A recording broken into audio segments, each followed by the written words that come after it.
My name, I'm Brian Peterson, also go by Iron Cobra TV on the interwebs.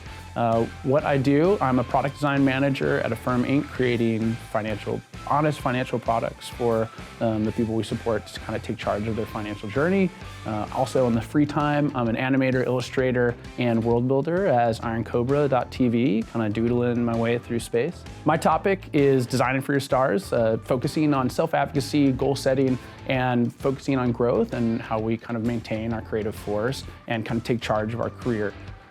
A lot of times within the design industry, we have kind of a focus as we're maturing on talking about the tacticals, how we're working, quality, output. We spend a little bit less time and not enough on focusing on how we're growing our careers, how we're making a healthy career, maintaining our creative force, and kind of keeping inspiration up. Everyone's had those one-on-ones with a manager, and even if it's a good manager or a bad manager, that question of saying like, what do you want, kind of leaves people in panic. And we've all been there, I've been there, I continue to be there. And some of these things, these goals, kind of help us materialize and think about like, what do we want, so we can give that answer to our manager and kind of take steer and make sure that goals that are being created for us are by us. And the problem of that is without these kind of directions of how we're creating goals, we start to get this aspect of,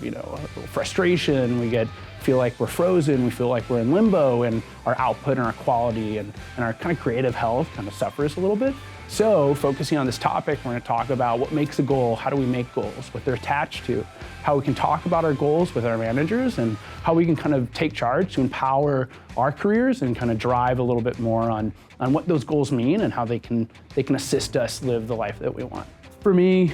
personally, kind of working through and being a little bit more self-taught than some other people that I know, trying to create those goals and being surrounded by people that have a little bit less structure in my upbringing as a product designer has kind of forced me to think about how goals can really help you talk and kind of accelerate your career and get you to where you want to go, and most importantly, work with intent. Leading and supporting teams at Fun Size and now building now design teams, I've seen kind of the impact of thinking and spending time about what do we want to do and how that impacts and trickles down to the quality of our work. But ultimately, it's how it empowers people to be able to come to that conversation and give material to your manager so your manager can support you and you can take control versus someone outside of yourself, like kind of setting your goals. For me, that's important because it kind of helps our industry as a whole understand that once you kind of take ownership and take charge of those things, everyone benefits and the quality and the maturity of our profession really increases and people are just happier.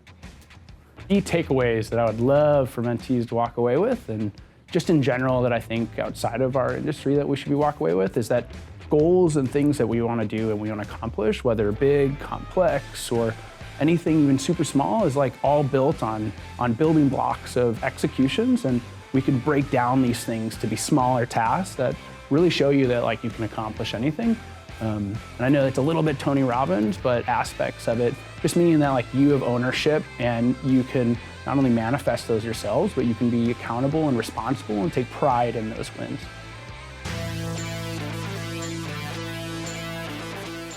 How I feel about Conan the Barbarian.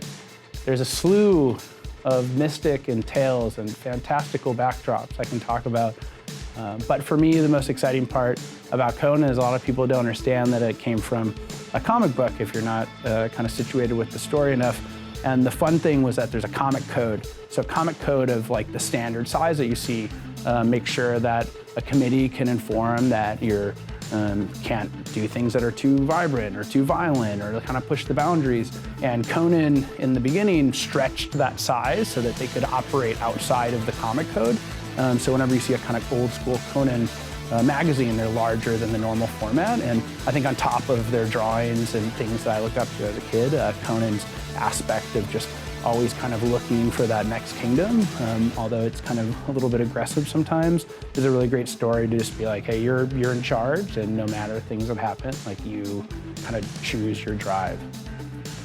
I'm gonna tell you about tropical shirts in the land of sun and beautiful paradise that is Chicago, Illinois.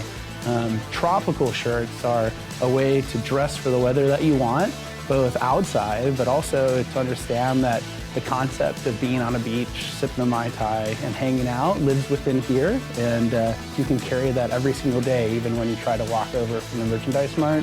to this wonderful spot outside and your face gets frozen.